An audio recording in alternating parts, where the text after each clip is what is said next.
Sim.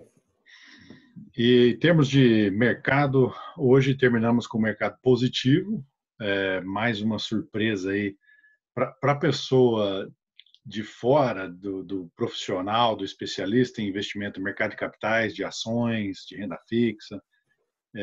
Parece muito contraintuitivo que o mercado continue subindo quando o caos está estabelecendo no mundo real, né?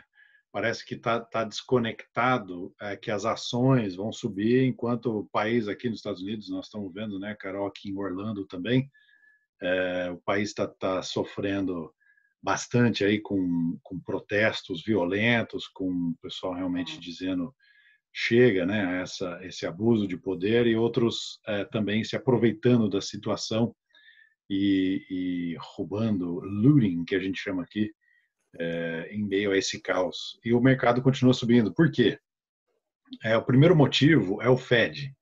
Então, o Banco Central americano está colocando dinheiro grátis e dinheiro barato, e isso impulsiona os mercados. E são 4,7 trilhões de dólares de estímulo que eles colocaram aí.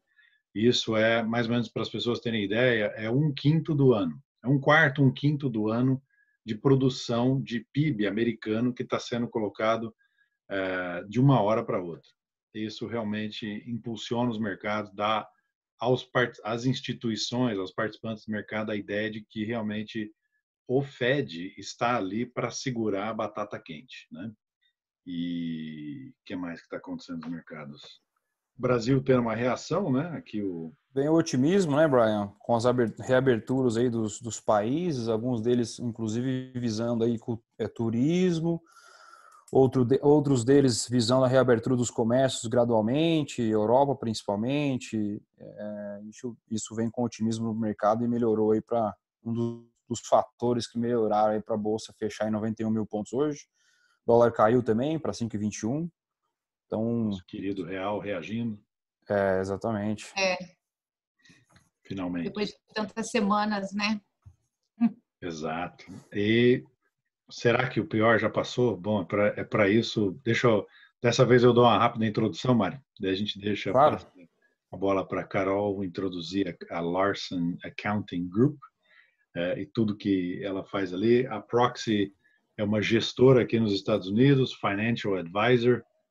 Nós temos licença e registro nos Estados Unidos. Nós damos investment advice somente nos Estados Unidos. Nós não temos licença para atuar fora e não temos licença para atuar em todos os estados americanos. Nós damos conselho, seria a palavra traduzida ao pé da letra, mas assessoria para ajudar nossos clientes a atingir os seus objetivos financeiros. Não mais risco do que a pessoa tolera e não menos retorno do que ela precisa para cumprir o seu plano financeiro. E aqui hoje, com a presença especial aí da Carol, parceira e amiga de longa data aqui nos Obrigada Estados pelo convite, viu, Brian? É um prazer. E ela vai estar explicando para a gente como é que funciona. Primeiro, por favor, explique o que a Larson Accounting faz, o que vocês fazem, como que vocês ajudam. Vamos lá, Brian. Para aqueles que não me conhecem, eu sou a Carol Larson.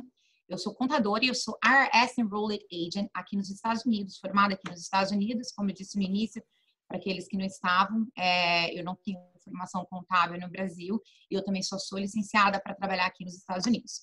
A Larson Accounting foi fundada há mais de 16 anos. Eu sou contadora aqui nos Estados Unidos há 18. Nós trabalhamos com consultoria fiscal, tributária, contábil, fazemos toda a parte de planejamento tributário, proteção patrimonial, sucessão, contabilidade, abertura de empresa, preparação de impostos, enfim, todos os assuntos relacionados com contabilidade aqui nos Estados Unidos, nós estamos prontos para servir os clientes de vocês. Uau, uma oferta Maravilha. completa. E tudo isso aqui em Orlando, é isso? Aqui em Orlando. Tá, perfeito. Sempre aqui em Orlando. Nós atendemos clientes, Brian, nos Estados Unidos todo, e nós temos muitos clientes no Brasil, né? Então, inclusive, você sabe que eu abri um departamento recentemente, que é a International Division, que é voltado para o público não residente, né? Então, eu separei hoje o escritório em 2 departamentos. A Larson hoje é operacional e a parte para os não residentes. que é justamente para atender esse cliente que tem essas necessidades especiais e que tem muitas dúvidas antes de se mudar para os Estados Unidos, em relação à bitributação, em relação aos formulários que tem que preencher aqui, imposto de renda, abrir ou não abrir uma empresa para fazer investimento aqui. Então, a gente tem uma equipe especializada para trabalhar com as pessoas não residentes que vêm fazer investimento nos Estados Unidos. Certo. Só para concluir o disclaimer, né? Nós não estamos dando recomendações guarda-chuva, né? Nós não estamos dizendo que as soluções e as ideias que estamos apresentando aqui no programa hoje que se aplicam ao seu caso. Recomendamos sempre, né, tanto a Carol e a equipe dela, como nós aqui na Proxy, conversar com um profissional credenciado da área, ou de contabilidade, ou de investimentos, ou da área legal, para ver o seu caso e para ver se a solução apresentada se aplica ao seu caso específico. Bora lá, Mário? Maravilha. Obrigado pela introdução aí, Carol. Obrigado, Brian, também. Obrigado mais uma vez pela presença, pelo tempo também, disponibilidade, Carol. Obrigado a todos que estão nos ouvindo. E tem uma área ali embaixo, se vocês repararem, que é o Q e A, que são para perguntas, tá? Então, se alguém tiver alguma pergunta no meio do webinar, por gentileza, pode fazer, a gente vai respondendo ao longo do webinar. Bom, vamos lá para a primeira pergunta aqui, primeiro tópico, na verdade, que é muito comum nas pessoas, inclusive que muitas delas que estão nos ouvindo, talvez tenham essa dúvida, essa grande dúvida aí ao longo do tempo, e é muito difícil conseguir uma informação 100% concreta sobre isso, porque tem muitas informações rodando por amigos, etc., e acaba distorcendo muita informação. Carol, queria que você comentasse um pouco sobre o lema, né, o mito, na verdade, sobre a bitributação entre Brasil e Estados Unidos. Se isso é verdade, não é? Como funciona esse processo de imposto para ambos os países? Sim, Mário. Bom, por que se fala tanto da bitributação entre Brasil e Estados Unidos? Primeiro, porque não existe nenhum acordo fiscal entre os dois países, apesar de há décadas, né, já vem sido discutido para ser votado algum acordo bilateral entre os países, mas ainda não existe nada. O maior motivo que as pessoas sentem também na pele quando vêm para cá porque quando a pessoa se torna residente aqui nos Estados Unidos, ela tem a obrigação de declarar tudo que ela ganha no mundo todo. Então, o global income dela tem que ser declarado aqui. Então, um exemplo muito comum e fácil de entender é no Brasil. A maioria dos empresários, eles vivem de dividendos. Então, a pessoa jurídica paga o imposto, e quando os dividendos são transferidos para a pessoa física, eles estão isentos de qualquer tributação. Aqui nos Estados Unidos, isso não acontece. Os dividendos, eles estão sujeitos à tributação. Então, é aí onde a gente fala, existe bitributação. Então, porque lá no Brasil, a sua empresa já pagou, você recebeu os dividendos livre de qualquer tributo, só que aqui nos Estados Unidos, como você tem a obrigação fiscal de declará-lo, você vai pagar novamente. Existem maneiras de evitar? Existe. Por isso que é muito importante um planejamento pré-imigratório. Então, não adianta a pessoa receber o green card, arrumar a mala, vir para cá e falar, e agora, Carol, vamos conversar. Aí pode ser muito tarde. Então, o planejamento pré-imigratório, ele é sempre muito importante ser feito com pelo menos 1 ano de antecedência. Então, quando a pessoa pensar em se mudar para os Estados Unidos, a gente já tem que começar a conversar. E lembrando de uma coisa que é muito importante também, para não me estender muito, que tem muita gente que não sabe em relação a essa questão de residência. Então, você não se torna residente só porque você tem um green card ou só porque você é cidadão americano. Tem muita gente com visto de turista que é residente fiscal. Aí as pessoas me perguntam, mas como? Pelo teste de presença. Então, se a pessoa ultrapassou 183 dias no país, num período de 3 anos, ela é residente fiscal. E ela tem a obrigação de declarar aqui toda a receita que ela ganha no mundo todo. Esses dias não são contados corridos, por exemplo, senão muita gente vai falar, ai meu Deus, 3 anos, 183 dias é muito pouco tempo. Então, o ano corrente a gente conta os 183 dias, o ano anterior a gente conta 1/3 dos dias e o anterior ao anterior a gente conta 1/6 dos dias. Então, fazendo essa continha, passou de 183 dias, você é residente fiscal e você tem a obrigação de declarar aqui. Então, para finalizar, muito importante a gente fazer essa consultoria antes da pessoa se mudar para cá, para que você não seja bitributado, porque a gente consegue evitar, consegue criar estruturas, consegue substituir receitas, como, por exemplo, os dividendos. O que a gente pode fazer para você não receber dividendos e receber uma outra forma de receita, aumentar o salário, ou fazer uma redução de cotas da empresa. Então, a gente trabalha de uma maneira que a pessoa muda para os Estados Unidos e não vai ser tão afetada devido a essa bitributação e a diferença de alíquota, né? Apesar de existir o Foreign Tax Credit, imagina se vocês que trabalham com investimento, um fundo que tem imposto na fonte é 7,5%. Nós não temos essa alíquota aqui nos Estados Unidos. A nossa alíquota mínima é 10%, sendo que para juros e dividendos não qualificados, a gente começa em 10% e pode chegar até 37%. Então, olha a diferença de imposto sobre essa alíquota que essa pessoa pode vir a pagar aqui. Muito bem, bela resposta. É isso aí. E aproveitando o gancho, Carol, para não residente que tem, por exemplo, que tem o desejo, né, de adquirir um imóvel nos Estados Unidos ou que já possui imóvel nos Estados Unidos, na compra do imóvel existe alguma tributação para envio dessa remessa de dinheiro? Existe uma tributação Brasil e Estados Unidos? E aí uma segunda pergunta aí, a segunda a pontuar, né? Caso essa pessoa tenha esse imóvel, o aluguel também como é que funciona essa parte de tributação do aluguel? Eu acredito que tem muitas pessoas aí que estão nos ouvindo possuem essa situação. Tá, falando em imposto, não existe imposto sobre a compra, tá? Quando você adquire um imóvel aqui nos Estados Unidos, como no Brasil ou em qualquer outro país, você tem que pagar todas as taxas de transferência do título de uma pessoa ou da construtora para você, que a gente chama de stamp tax, comissão e outras taxas do condado ou do local onde esse imóvel está situado. Em termos de remessa, a gente sabe também no Brasil que tem a questão de IOF e muita gente fala que tem que pagar imposto para mandar dinheiro para os Estados Unidos. Não é imposto que tem que pagar. São essas taxas, né, que são cobradas pelos bancos, tais como o IOF, e essa diferença do currency exchange também que existe na hora de fazer a remessa. Em relação ao aluguel, até 10 anos atrás era muito engraçado porque as pessoas não declaravam a receita de aluguel que recebiam nos Estados Unidos. Eu sou brasileiro, eu moro no Brasil, então o que eu ganho lá está livre de qualquer tributação. Bom, como o imóvel está em solo americano, como também a maioria dos outros países possui a mesma regra, essa receita de aluguel tem que ser declarada aqui. E lembrando que nós temos uma vantagem em relação a outros países, que aqui tudo pode ser deduzido. Então, se a pessoa ganhou $12 mil de aluguel aí por ano, né, Brian? Aí ela teve gastos com água, com luz, com jardineiro, com piscineiro, com a pessoa que faz a manutenção do imóvel. Tudo isso é dedutível. Lembrando que tem a depreciação também, que é uma despesa que ajuda bastante. Então, sobre o líquido, essa pessoa vai pagar imposto aqui nos Estados Unidos. E aí, lembrando que por ela ser brasileira, no caso você me perguntou de um não residente, ela tem que declarar também essa receita de aluguel que ela recebeu no Brasil. E aí, lembrando, existe a compensação do que ela ganha no Brasil aqui, vice-versa. Então, o imposto pago aqui, ela pode compensar no Brasil. Então, tem muita gente que tem medo de fazer investimento pensando nesse imposto adicional que será pago no Brasil. Então, o imposto também pago aqui será compensado no Brasil. Você falou as despesas são dedutíveis, né? Então, a viagem da família para Disney pode deduzir também? Da empresa que aluga o imóvel? A viagem para Disney, não. Agora, quando o dono do imóvel ele vem para fazer o fechamento do imóvel, ele vem para resolver algum problema associado ao imóvel, e essa viagem não ultrapassar 7 dias, porque mais 7 dias não é considerado business trip, aí ele pode deduzir. Então, a gente tem que ser bastante razoável com essas deduções a serem usadas em relação a travel.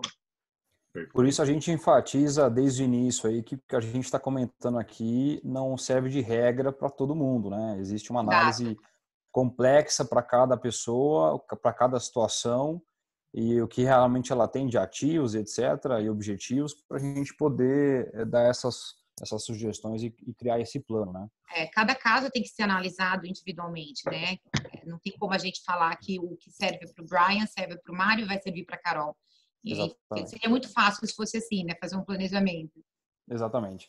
E, Carol, aproveitando também esse gancho, existem muitas pessoas que acabam comprando, né, um imóvel, por exemplo, adquirindo um imóvel através de uma LLC. Então, ele ouviu de um amigo que uma LLC ele fica protegido perante a imposto, etc., etc., e ele está, vamos dizer assim, é o melhor caminho para ele comprar imóveis ou ter ativos, etc.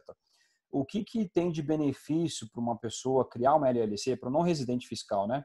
Criar uma LLC e adquirir um imóvel ou um investimento debaixo dessa LLC? Ele está protegido até que ponto?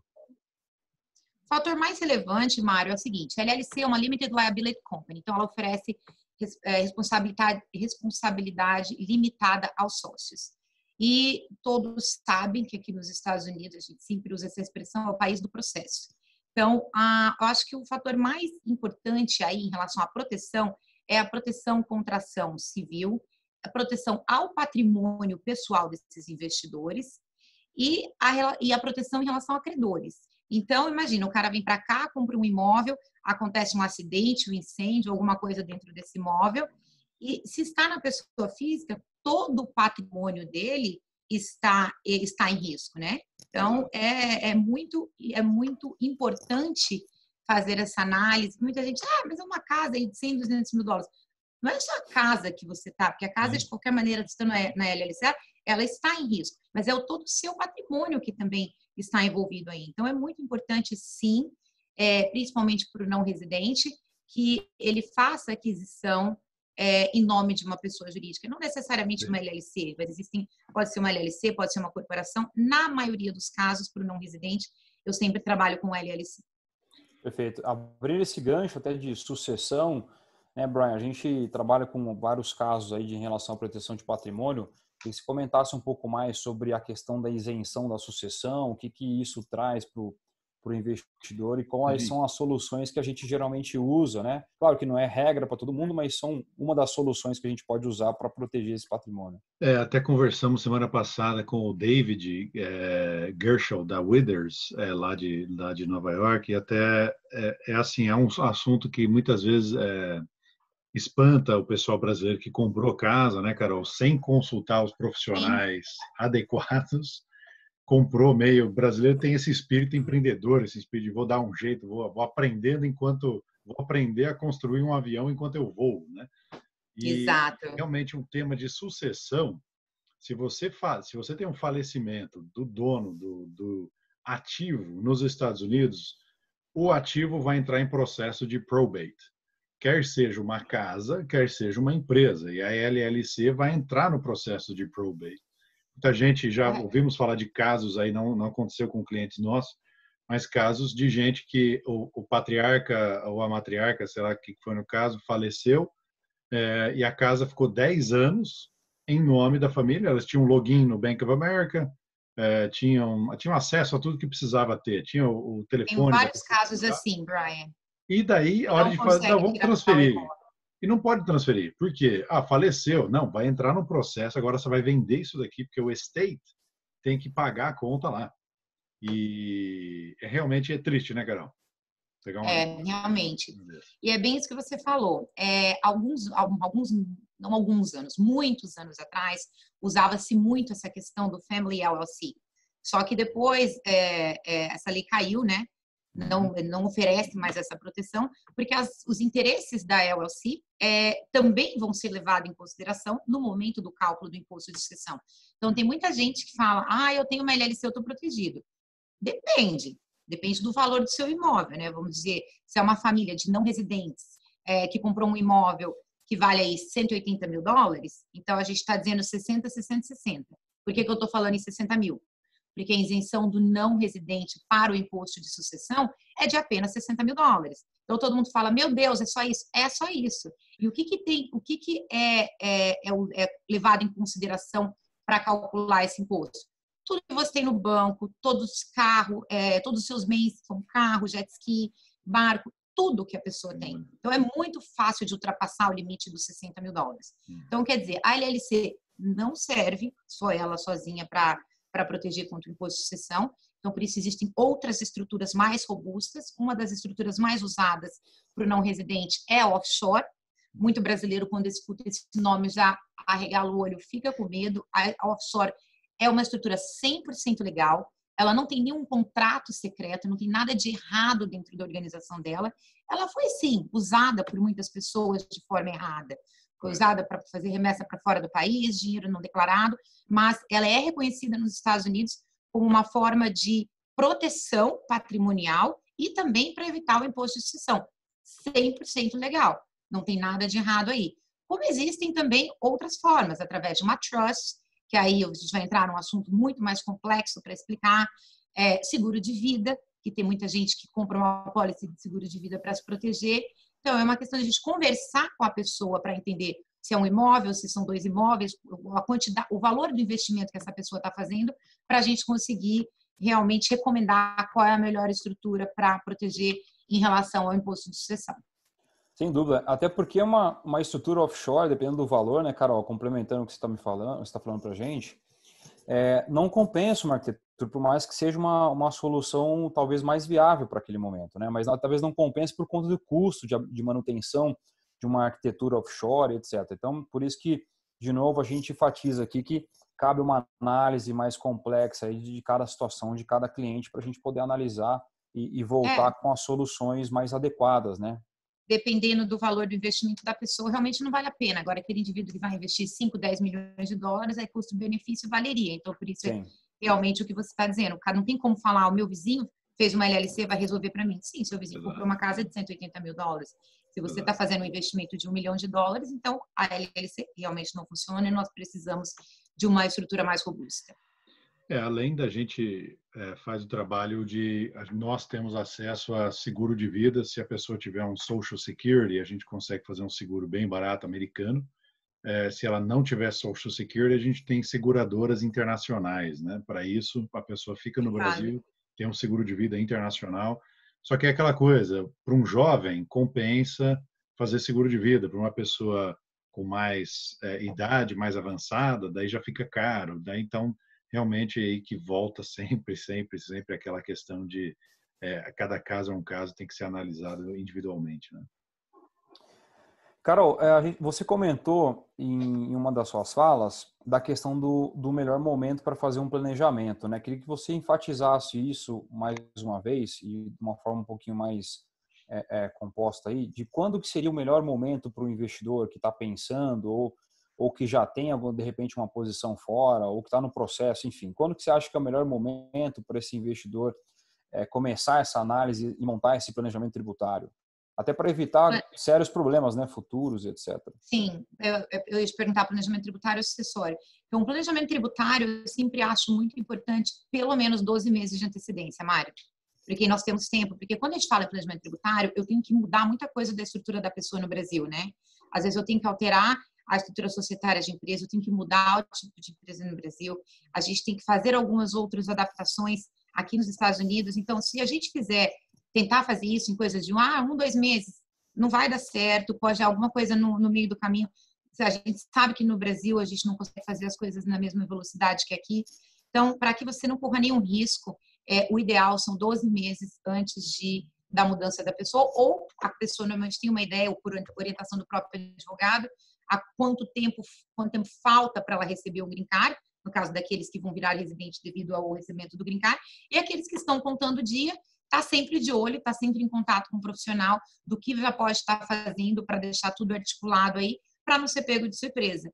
Porque eu tenho, assim, umas experiências com clientes, um patrimônio, assim, relevante, com imposto de renda com valores altos, e que não tem essa informação, que desconhece completamente essa questão. Acho que o que ganha no Brasil é declarado no Brasil, o que ganha nos Estados Unidos é declarado nos Estados Unidos, e chega aqui e fala, mas como eu nunca escutei falar sobre isso? E quando a gente faz uma simulação com o último imposto de renda deles, quanto ele pagaria aqui para o próximo ano fiscal, a pessoa fala, vou entregar meu green card. Não tem como eu continuar sendo residente com esses valores. E é o que a gente não quer, né? Porque a gente sabe que existe várias maneiras da gente resolver o problema desse cidadão. Então, por pelo menos 12 meses. Ótimo, maravilha.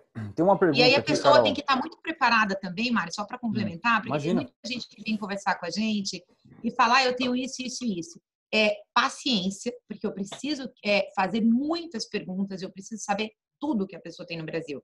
É um questionário que eu vou passar pelo menos 1 hora aqui com a pessoa, em termos de todas as contas bancárias, todas as empresas, todos os investimentos, porque uma coisa que foi esquecida pode... não, aquilo lá está parado há muito tempo. Um imóvel, sei lá, que herdou quando os avós faleceram. Lembra que esse imóvel está registrado com aquele valor venal lá de 30 anos atrás.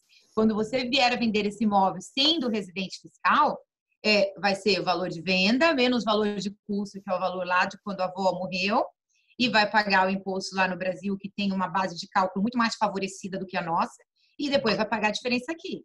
Então, tudo, quando você for conversar com o contador, ou quando se não for eu, for outra pessoa, você tem que ir muito bem documentado, para que você não deixe passar nada. Sim, porque se caso é uma informação que você acaba não abrindo, pode ser que se torne um problema muito grande no futuro, né? Exato, exatamente. É uma besteira, às vezes é um simples caso que a pessoa acha que não vai afetar, mas de repente afeta e cria um caos grande no futuro. Carol, eu tenho algumas perguntas aqui. Claro. Uma pessoa está perguntando, eu fiz um investimento do IB5 no passado. Eu tenho que declarar o valor de $500 mil nos Estados Unidos ou no Brasil? Bom, você já recebeu o Green Card ou não recebeu o Green Card? Vamos lá primeiro se ele é residente ou não. Tá, a princípio... Esses $500 mil...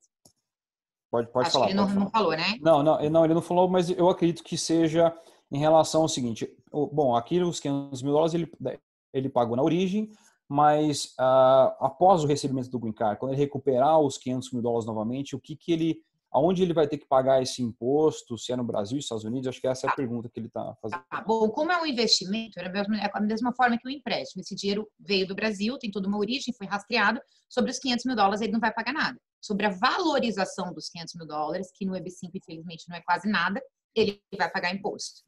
Então, esse dinheiro vai ter rendido aí, dependendo do Regional Center, a maioria deles pagam só juros, né? Tem alguns que quando vem o Schedule K1, tem alguma coisa de net income, de distribuição que é feito Sim. no decorrer desses últimos 5 anos, perdão, que ele está em processo, que ele tem que declarar aqui nos Estados Unidos na declaração de não residente dele. E aí ele paga imposto sobre essa distribuição que o Centro Regional faz para ele. E aí depois, quando receber o dinheiro de volta, ele vai pagar sobre a rentabilidade que ele teve. E lembrando que ele não pode esquecer de declarar esse dinheiro lá na CBE do Brasil, né? Porque ele tem um valor sem contar que exatamente, ele vai ter que declarar o ganho do capital no Brasil e também ele já vai ter se tornado, na verdade, um residente fiscal, né? Porque a primeira etapa aí é uma aprovação do 526, onde ele se torna um residente fiscal provisório, né? Conditional. Então, lembrando que ele... A pessoa nos escreveu aqui encarecidamente que não recebeu ainda o Green Card, então ela está naquele período de aprovação, processo já investiu, de aguardo, mas ainda reside no Brasil ou fora dos Estados Unidos, ou está aqui como não residente fiscal. Como é que fica o caso, Carol? Bom, se ela não é residente fiscal, então a obrigação que ela tem agora tem que declarar, ela recebe um K1 todo ano do Regional Center, que vem a distribuição e vem o valor do net income que foi passado a ela de acordo com essa porcentagem que ela tem no Regional Center e pagar imposto sobre isto aqui. Aí, quando receber o dinheiro de volta, aí ela vai pagar sobre o rendimento do dinheiro no momento do recebimento. E até lá... Sobre os 500 mil, eu todo mundo pergunta, sobre os 500 mil? Sobre os 500 mil não tem que pagar nada, porque é um dinheiro seu que ficou aplicado e você está pegando de volta. Esse já pagou na fonte, né? Que foi no caso no Brasil. Então, não há necessidade... Quando ele ganhou lá atrás o dinheiro, sabe-se lá quando foi o evento, quando ele ganhou esses $500 mil. Ou seja, sobre o principal não paga imposto, apenas no ganho. Só sobre o ganho. Tá. E ao longo do processo todo, a DCBE, a Declaração de Capitais Brasileiros no Exterior. Isso. Desde o momento... Muito bem lembrado, Brian. É isso que eu falei no final, muito bem lembrado. Porque, apesar da minha formação ser aqui nos Estados Unidos, mas praticamente 17 anos trabalhando com brasileiro, é uma coisa também que me deixa às vezes espantada é que os brasileiros desconhecem a necessidade da declaração da CBE. Maravilha. Tem uma outra pergunta aqui, Carol, que diz o seguinte: eu estou estudando aqui nos Estados Unidos e passo mais de 183 dias aqui, ou seja, nos Estados Unidos. Eu tenho uma casa que estou morando. Eu tenho que fazer a minha declaração de imposto de renda aqui nos Estados Unidos e no Brasil? Provavelmente, se ela está estudando, ela tem um visto F1. Excelente pergunta, uma exceção à regra. Com o visto F1, ela pode ficar até 5 anos. Então, quer dizer, morando continuamente aqui e ela não se torna residente fiscal. Ela teria que declarar imposto aqui nos Estados Unidos caso ela tenha alguma receita de aluguel desse imóvel. Mas como ela disse que ela está morando, então eu entendo que ela não tem receita. Normalmente, o estudante não tem permissão de trabalho, a não ser que ele entre no OPT. Então, se ela estiver no OPT e ela estiver trabalhando, sim, ela também tem que declarar essa receita proveniente de algum trabalho feito na escola ou algum outro tipo de estágio que ela esteja fazendo. Caso essa pessoa abra algum negócio nos Estados Unidos, aí sim obviamente, ele pagaria Também. imposto normalmente, né? Também. Até é bacana esse assunto, Mário, porque tem muita gente que acha que por ter visto de estudante não pode ter negócio. Pode ter negócio, pode ter investimento, só tem que ser estruturado correto, porque a pessoa não pode ser um managing member, né? Ela não pode ser ativa na empresa porque ela não tem permissão de Isso. trabalho, mas ela pode ser um investidor participativo sem problema algum. Pode fazer o investimento que desejar aqui nos Estados Unidos. Inclusive com visto de B1, né, Carol? Ela não pode ter prolabore Exato. e ter cargo, mas ela pode ser a dona da empresa, né? Exato, não tem problema algum. Tem muita gente que fica assustado, fala, ai, mas será que eu posso com esse visto? Tendo muita cautela e cuidado, principalmente às vezes quando a pessoa entra no país, às vezes são questionadas, a pessoa fala, eu tenho uma empresa. Então, quando ela fala que ela tem uma empresa, subentende que talvez ela esteja trabalhando. Então, ela tem até mesmo um pouquinho sendo da minha área, né? Então, não estou dando um legal advice, mas assim, coisas que acontecem com frequência, quando a pessoa for falar que tem uma empresa, deixar bem claro, eu tenho uma empresa e sou um investidor passivo, não trabalho para minha empresa, para não ter nenhum tipo de problema. Maravilha. Seguindo aqui, tem uma outra pergunta que diz o seguinte: para um portador do Green Card que recebe uma doação em dinheiro no Brasil, é considerado como renda nos Estados Unidos? Bom, doação, como em qualquer lugar do mundo, quem paga o imposto é quem doa. Então, se você quiser me fazer uma doação, aqui nos Estados Unidos tem o gift tax também, que é a mesma tabela do state tax. Ela começa pequenininha e vai até 40%. Lembrando que existe uma isenção de $15 mil por ano. E a pergunta era se ele pagava imposto, se ele recebesse aqui, né? Isso, exatamente. Na Então, verdade, se ele recebesse a doação, no Brasil, é considerado como renda nos Estados Unidos. Ele é residente. Bom, ele recebendo não tem que informar nada. Quem doa que paga. Então é pagado na fonte. Então ele vai pagar Exato. o ITCMD aqui no Brasil, dependendo do estado, é 4% ou 5%. E aí, lá nos Estados Unidos, ele não precisa pagar esse imposto. Quem certo? recebe a doação não paga, tá? Isso não é tributado para o receptor. Recebedor. Quem doa é quem paga o imposto. Lembrando aí que uma estratégia de pais para filhos doarem dinheiro, que tem os dois cônjuges, Em vida, 15 mil cada um, né? 15 mil. Também tem a questão do lifetime exemption também, né? Porque agora como aumentou para 11 milhões 580, a pessoa vai doando em vida, várias estruturas, né? Que se a gente for entrar nesse mérito, aí nosso bate-papo, aí já vai ficar 1 hora conversando aqui tudo que pode ser feito. O que muitas pessoas às vezes acabam fazendo é a questão do empréstimo, né, Carol? Aqui no Brasil não há imposto sobre empréstimo, apenas existe a necessidade de juros. De repente, se for para pai e para filho, por exemplo, você pode adicionar juros bem simbólico, justamente para fazer essa movimentação financeira, né? Lembrando que é muito importante que o empréstimo funciona muito bem, também é uma estrutura que a gente usa, só tem que existir o contrato de empréstimo, né? Tem que ter o loan agreement e tem que ter um juros mínimo, né? Respeitado pelas nossas regras que é o básico que você paga de juros aqui, e esse empréstimo tem que ser pago, não necessariamente mensalmente, mas a gente pode estipular a cada 3 meses, a cada 6 meses, a cada 1 ano. Mas é muito interessante também a questão de usar o empréstimo. Para os não residentes, que é o problema da doação, né? Porque a isenção é muito baixa. Para os residentes, aqueles que têm que se preocupar, aqueles que têm um patrimônio acima de 11 milhões 580, né? Que é a nova isenção do estate tax para os americanos.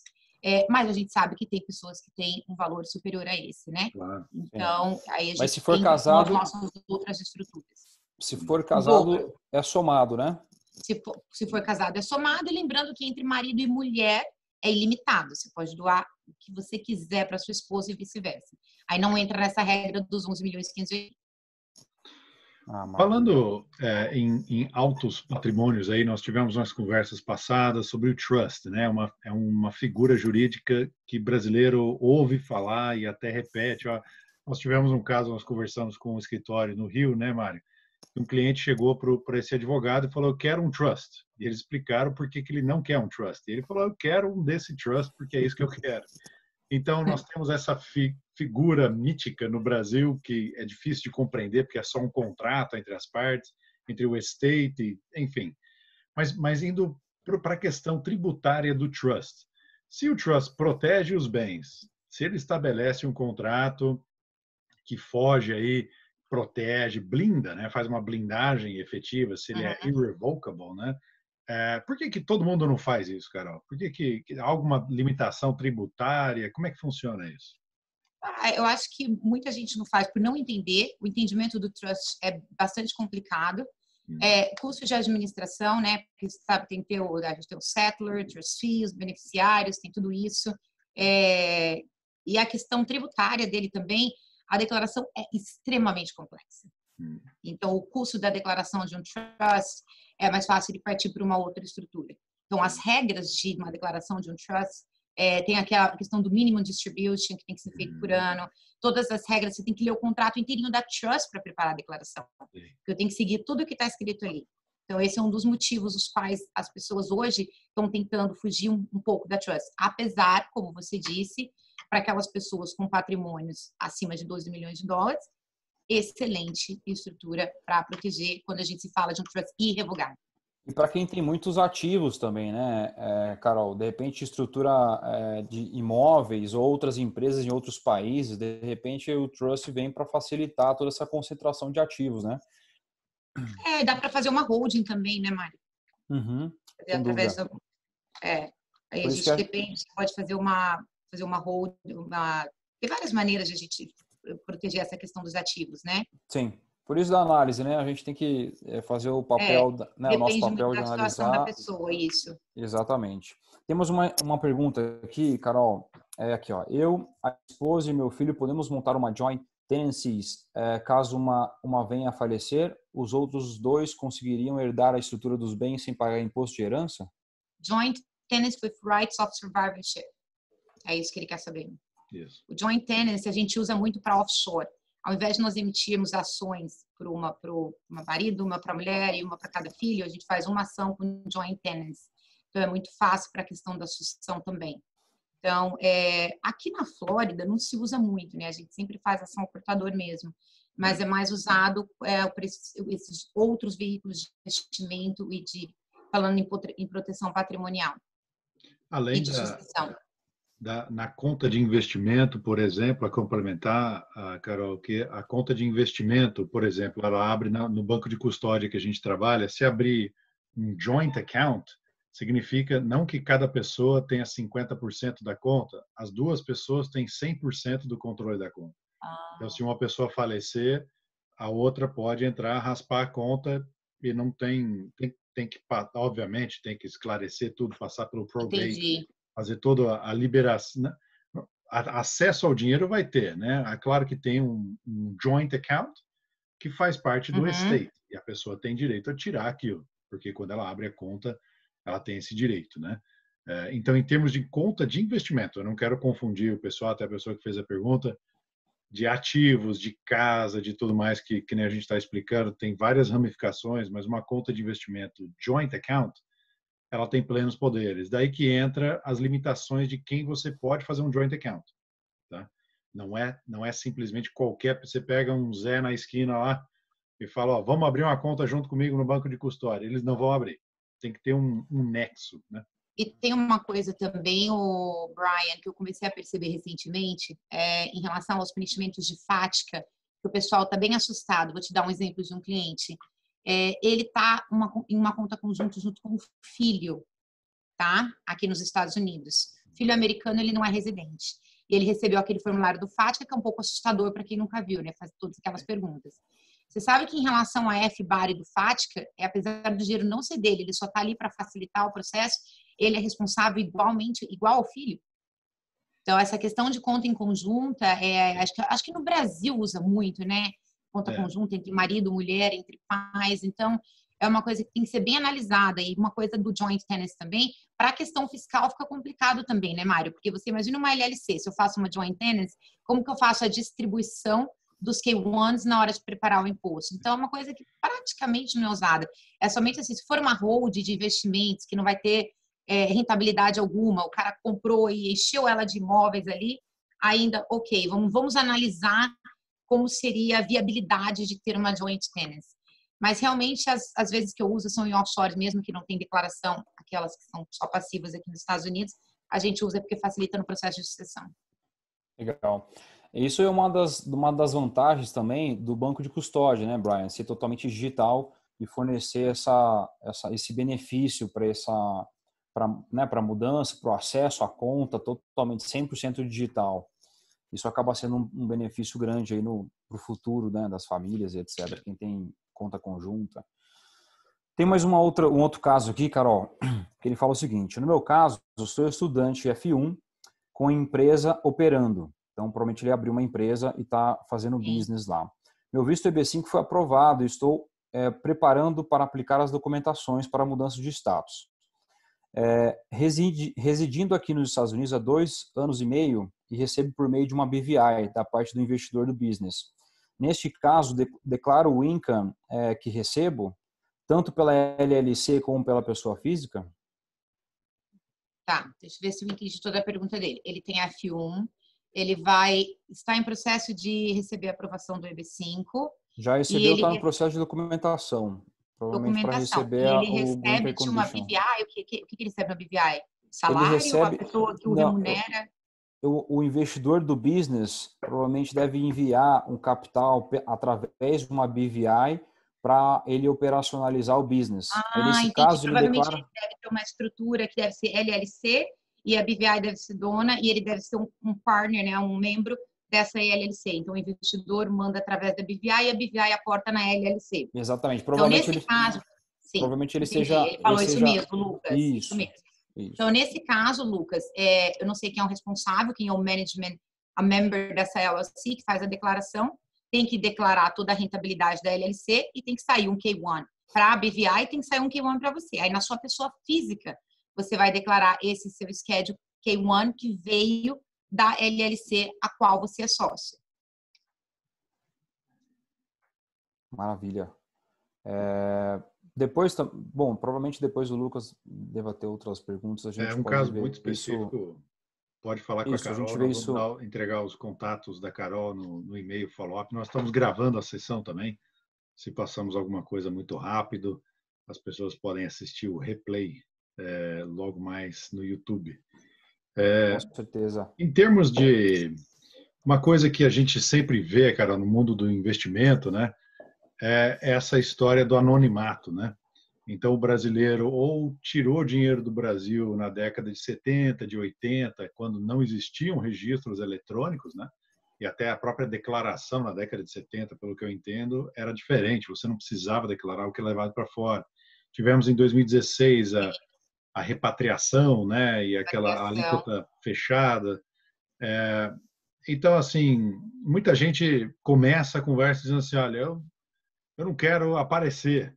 Falo, olha, eu não tenho. Se o banco de custódia não abrir a conta, e para abrir a conta tem que ter uma pessoa física. Pode ser uma LLC cuja dona é um S Corp em Delaware e na Holanda, não importa a complexidade que você construa, tem que ter uma pessoa física que é dona realmente daquilo e tem que ter a foto do passaporte, né? Então, tem que aparecer no public record, Brian, não pode aparecer somente no contrato social. para o banco de custódia? Não, eles vão pedir o contrato social da empresa. E no public record não precisa constar. Por exemplo, aqui na Flórida, que a gente tem o Sambis. Então, não necessariamente quem está no Sambis são os donos da empresa. A gente sabe até que é uma questão de privacidade. A gente, às vezes, tem 2 pessoas no Sambis que são managers, e aí no contrato social você realmente tem os members, né? Então, é por isso que eu estou te perguntando se conta o arquivo público ou que tem mais força é o contrato social, né? É o contrato, o operating agreement, né, os bylaws, alguma coisa assim.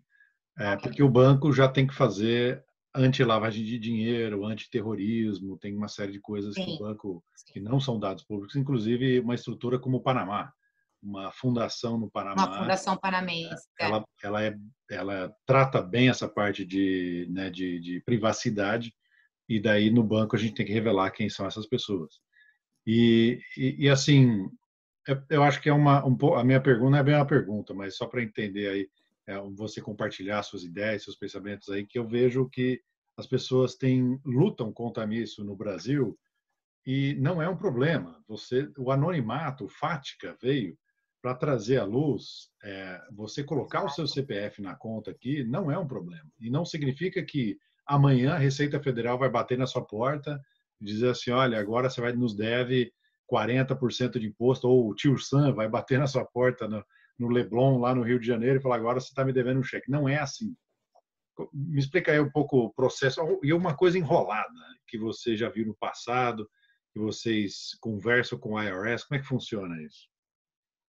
Então, quando surgiu a questão do FATCA, eu tive vários brasileiros até pensando em não mais investir aqui e tirar as aplicações bancárias que tinham aqui nos Estados Unidos justamente por isso. Porque no Brasil as coisas são vistas de uma maneira e você sabe que aqui é completamente diferente, como eu disse no início, em relação aos offshores. Então, offshore é uma estrutura 100% legal, não tem nada de errado, não é mal vista.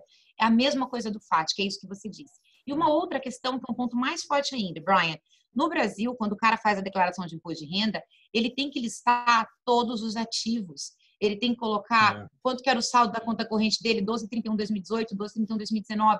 Nós não temos declaração de bens. Então, o FATCA foi instituído porque o governo tinha muito pouco acesso também à informação de nós, americanos, ou daqueles residentes, investidores, em relação a onde estava o dinheiro. Então, como é tudo permitido, é uma questão de informação e transparência de informação. Ok, você quer marco X, vai ser transparente? Tá ok, mas então nos informa. Agora, se nós descobrirmos, porque você não nos informou, aí tem uma penalidade grande. Então, não tem que pagar imposto em nada que é informado.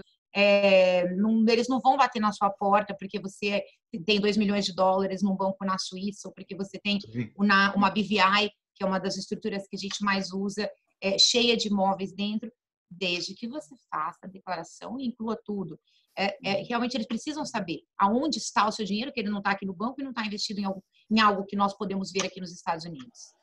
E aquela coisa, né, Carol? Hoje, nenhum país, basicamente nenhum país, né? Tirando o Belize, tem outros países que estão na blacklist aí, que não participaram do acordo do CRS, do FATCA, né, com todos os países.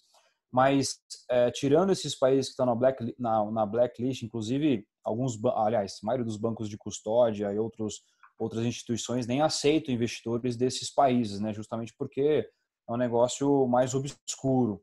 Então, basicamente, hoje nada fica obscuro. Eles têm acesso a tudo, todas as trocas de informações com todos os bancos mundiais.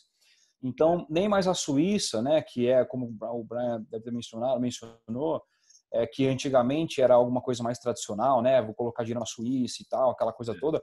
Hoje já não existe mais, né? Hoje os bancos têm acesso e se conversam entre todos eles. Então, para fugir do imposto hoje, que muitas vezes antigamente, né, tem muitos investidores que queriam fazer alguma estrutura para fugir, naquela época existia muito, hoje não mais. Então esse mito de trust, de offshore, é uma coisa ilegal, aquela coisa toda, não existe mais. É uma estrutura totalmente legal, muito usada principalmente por grandes investidores, justamente por questão tributária, por questão de jurisdição, para proteger o patrimônio, exatamente. É bem falado isso, viu, Mário? Porque eu tenho muita gente que chega aqui no escritório e fala, eu quero abrir uma offshore, porque me falaram que eu não preciso pagar imposto. Então, calma. A offshore, em BVI, Panamá, Belize, onde for, normalmente essas jurisdições, elas são, vamos dizer, paraísos fiscais. Lá, você não tem que pagar nada.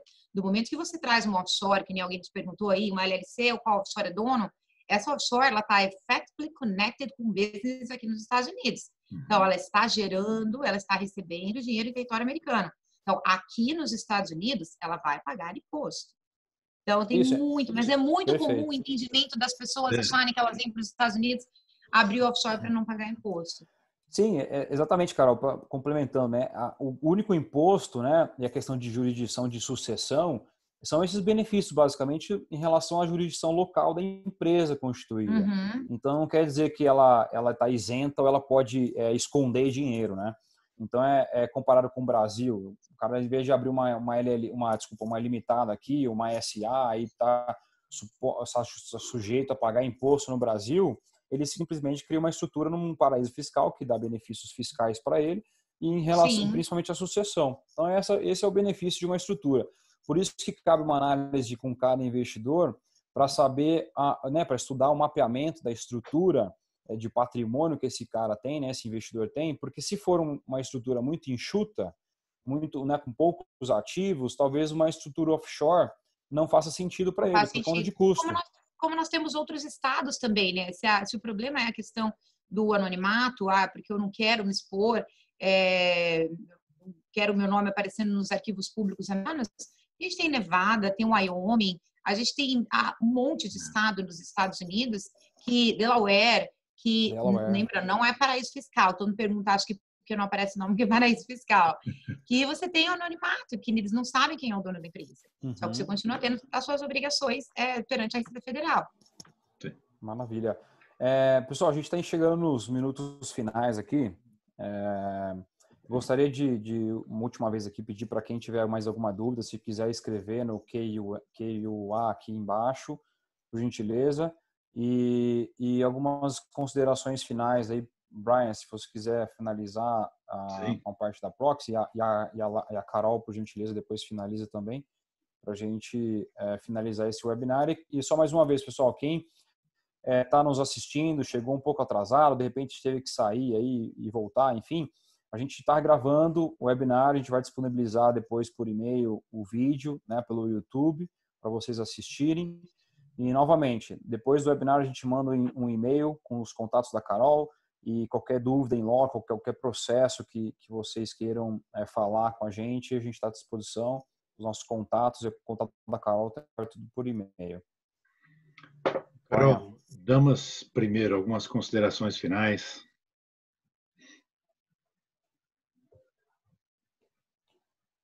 Carol? Oi? Desculpa. O Brian passou, desculpa. Eu estava esperando ele começar. Ele deu uma frisada na tela. Bom, vamos lá então. Só para dar uma recapitulada em tudo, é muito importante, né? Tudo que a gente falou aqui. Cada caso é um caso, então a gente não pode, quem participou, quem está aí participando, generalizar, porque a Carol falou, o Brian falou, o Mário falou, que a melhor estrutura é LLC, então, caso por todos nós, nas nossas áreas, tem que ser analisado individualmente, porque para cada um nós vamos ter uma solução diferente. Para aqueles que pensam em mudar para os Estados Unidos, vão se tornar residente fiscal, lembrando dessa questão de prazo, 6 meses não é suficiente para que a gente organize tudo. Em relação a essas estruturas, a mesma coisa, o que o Mário acabou de fazer a finalização, a gente precisa analisar. E tem muita gente, Mário, só para fazer essa finalização, que chega só contando de pouquinho. Então, a gente não tem como fazer também uma análise, como vocês também não tem como recomendar o melhor investimento. A gente tem que saber o todo de uma vez, porque qualquer coisa que ficar de fora, como eu disse, vai atrapalhar todo o meu planejamento e a estruturação que eu estiver fazendo. E é isso daí. Qualquer coisa eu estou à disposição, meu contato está aí, e-mail, WhatsApp, a ligação aqui para o escritório. Estou 100% à disposição para responder as perguntas em relação a esse assunto e outros assuntos. Maravilha. Carol, se você me permitir, Brian, também, uma última pergunta aqui que acabaram de fazer, aproveitar esses últimos minutinhos. Eu pergunto o seguinte: eu não recebi ainda meu Green Card, mas estou com F1 aqui nos Estados Unidos. Quando eu receber meu Green Card, o que tiver declarado no Brasil em dinheiro, não preciso pagar imposto quando trazer para os Estados Unidos? Não. É aquilo que nós já falamos em relação. O dinheiro já existe, o dinheiro já foi ganho. Então, lá atrás, eu não sei se ele ganhou tudo em 1 ano, ganhou em 10 anos. Então, o seu dinheiro, você tem 10 milhões guardado numa conta, só o fato de trazer esse dinheiro para cá não é fato gerador de imposto. No momento que você fizer a aplicação desse dinheiro, e esse dinheiro começar a render juros, dividendos, capital gain, ou comprou e vendeu algum ativo, aí sim, aí a partir daí você vai começar a pagar imposto. Mas sobre o principal, não.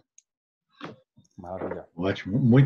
Eu queria complementar aí que muitas das respostas que a gente tem para as perguntas tributárias que as pessoas veem até nós no âmbito de investimento, é a Carol e a equipe dela que sanam essas dúvidas, viu, gente? Essa é a nossa, tá aí o segredo do nosso sucesso. É ter bons parceiros, é ter parceiros 16 anos de estrada, não é para qualquer um, né? É aquele que sabe o que faz, vai fazer de novo e de novo e de novo. Como a Carol falou, no âmbito tributário, no âmbito de investimentos, de planejamento de investimento, ponto, né? Muita gente vem até nós e fala, que retorno que tem? E a pergunta volta para eles. Nós temos 14 mil instrumentos nas bolsas aqui nos Estados Unidos. Que tipo de retorno você quer? Né? Tudo isso para frisar o quê? Que nós agimos como o médico. Né? Então, você chega no médico e você diz, olha, estou com dor de cabeça. Falar, então é só isso que você quer falar? Você tem mais alguma dor? Você não toma água? Não sei, não quer falar? Não tô dormindo. Como é que você está dormindo? Não vou falar também. Aí, realmente, o médico vai te receitar uma aspirina e vai te mandar para casa.